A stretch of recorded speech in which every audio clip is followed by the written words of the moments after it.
গিয়েছিলাম আজকে ভাইরাল জাকির ভাইয়ের কেক খেতে 60 ফিট। ওইখানে যেয়ে দেখি এইরকম অবস্থা, মানুষের যেমন ভিড় তেমন গাড়ি ঘোড়ার জ্যামজট, খুবই খারাপ পরিস্থিতি। মানুষ অনেক দূর দূরান্ত থেকে এসেছে ভাইয়ের কেক খেতে।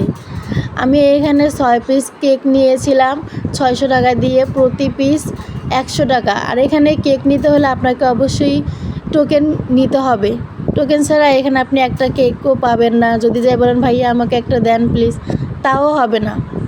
এখানে আমি 6 পিস কেক নিয়ে আমি চলে আসছিলাম।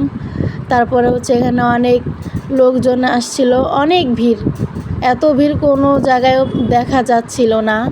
জাকির ভাইয়ের এখানে সে আসছিল 5:30 বাজে কেক নিয়ে, 6টা 7টার মধ্যেই তার কেক শেষ হয়ে গেছিলো।